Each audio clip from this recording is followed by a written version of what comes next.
هنلاحظ إن لعبة كرة اليد هي اللعبة الجماعية الوحيدة في مصر اللي احنا بننافس فيها على مستوى عالمي.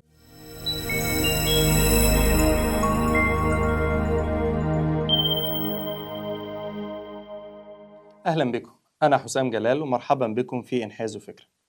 من كام يوم انتهت بطولة العالم لكرة اليد واللي احتلت فيها مصر المركز الخامس بعد مباراة دراماتيكية مع منتخب فرنسا، واللي فازت فيها منتخب فرنسا فرق واحد 33-34 بهدف في آخر جزء من الثانية. منتخب فرنسا لمن لا يعرف هو بطل العالم 6 مرات، 3 مرات أولمبياد، 3 مرات بطل أوروبا. يعني احنا مش بنلاعب منتخب عادي، احنا بنلاعب أصحاب اللعبة حرفيا، وده لأن لعبة كرة اليد هي لعبة أوروبية، التنافس فيها ما بين الفرق الأوروبية ومفيش أي فريق خارج القارة الأوروبية بينافس على الأدوار النهائية غير منتخب مصر. في طريق منتخب مصر في بطولة العالم الأخيرة فاز على منتخب آخر هو منتخب كرواتيا، صاحب الأرض والجمهور، بطل عالم، حاصل على الأولمبياد أو ذهبيتين في الأولمبياد، وحصل على المركز الثاني في البطولة دي. هنلاحظ إن لعبة كرة اليد هي اللعبة الجماعية الوحيدة في مصر اللي احنا بننافس فيها على مستوى عالمي وليس مستوى قاري فقط. كرة اليد هي اللعبة الوحيدة اللي احنا واخدين فيها كأس عالم ناشئين وكأس عالم شباب، رابع عالم للكبار ورابع أولمبياد، في حين إن احنا المراكز دي مش بناخدها في الألعاب الجماعية الأخرى زي السلة والطايرة والقدم. طب ليه بتنجح كرة اليد في الوقت اللي بيفشل فيه الآخرين؟ هل مثلا لأن اتحاد كرة اليد هو اتحاد قوي والاتحادات التانية ضعيفة؟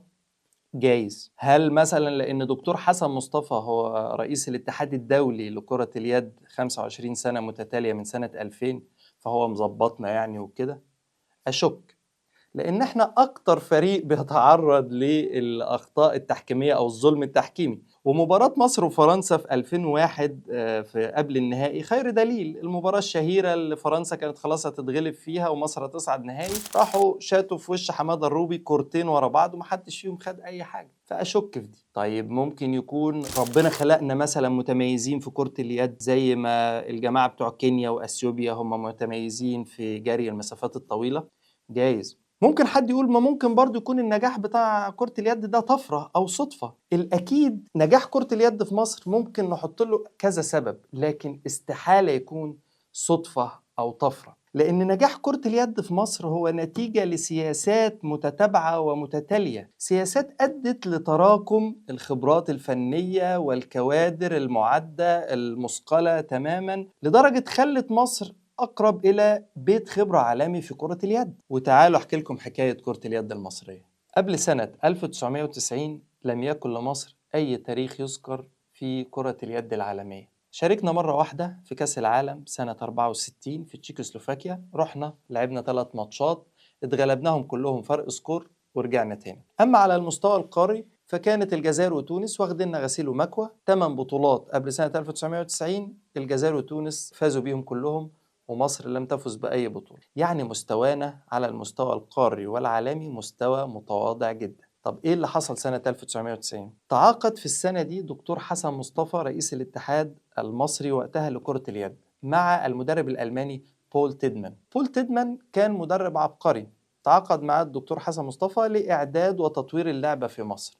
وخلال ال3 سنين اللي تولى فيهم بول تيدمان تدريب منتخب مصر فزنا سنة 91 و92 ببطولة الأمم الأفريقية، وصعدنا لأول مرة بعد غياب طويل سنة 93 لكأس العالم، وفزنا في كأس العالم ده على تشيكوسلوفاكيا، ودي كانت أول مرة لفريق غير أوروبي إنه يفوز على فريق أوروبي، وكانت سابقة في وقتها.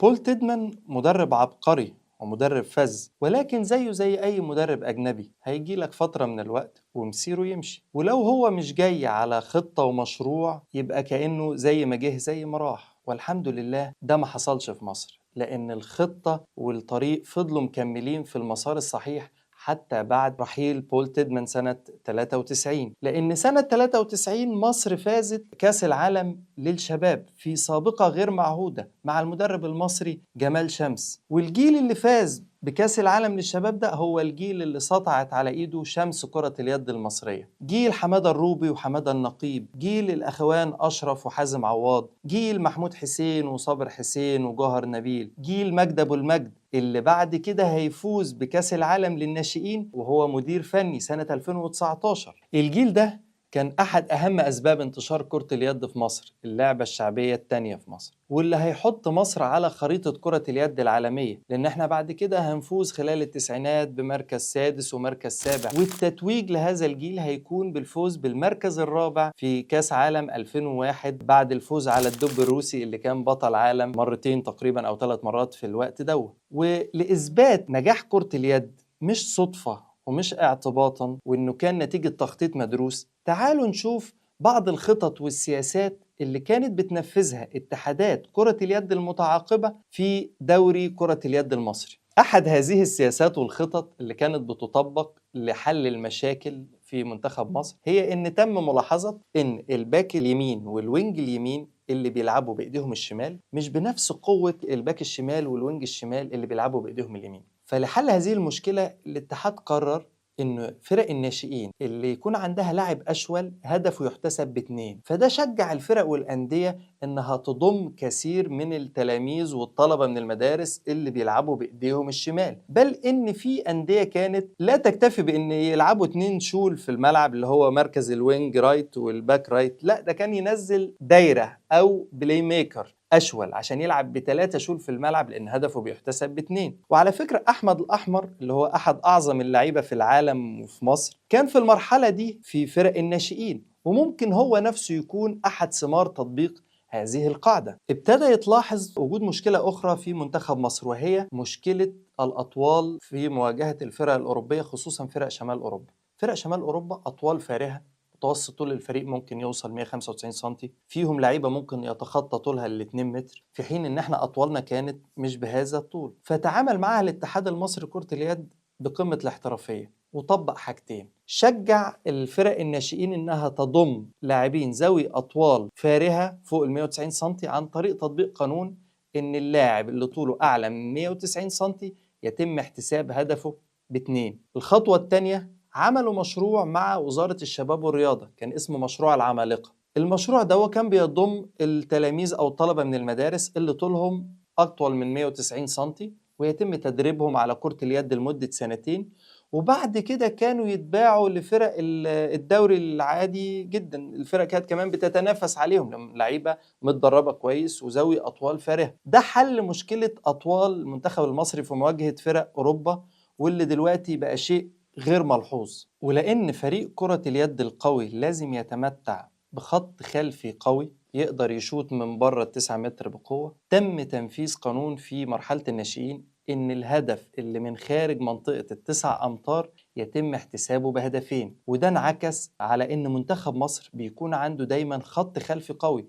هتلاقي دايما إن احنا عندنا ناس بتشوت من بعيد كويس: علي زين، أحمد هشام دودو، يحيى الدرع، حسن وليد. وتم تطبيق قانون آخر لزيادة المهارة في تسديد الرميات الجزائية، فكان في مرحلة الناشئين ما بين الشوطين كل فريق ليه 3 ضربات جزاء بين الشوطين، وده علشان يخلوا الفرق والأندية ومدربي الناشئين يعتنوا بتسديد ضربات الجزاء وتكون المهارة دي موجودة لدى لاعبي المنتخب المصري. بل في مرة تم تطبيق قانون غريب جدا، هو إن في جزء من المباراة مرحلة الناشئين ممنوع على اللاعب إنه يعمل دريبلينج بالكرة. يعني لاعب كرة اليد هياخد معاه أول ما يستلم 3 خطوات، ممنوع ان هو يعمل دريبل بالكرة عشان ياخد 3 خطوات تانيين. في اللحظة دي هو بعد ما استلم لازم يفكر، يشوت، يباصي، لازم يراوغ، ده لزيادة مهارة وسرعة رتم اللعب. لازم رتم اللعب يبقى أسرع ويكون فيه مهارة ومراوغة. فقوانين كتيرة كانت بتطبق في كرة اليد لزيادة مهارات معينة في حاجة ليها المنتخب الأول. كل الخطط والقوانين دي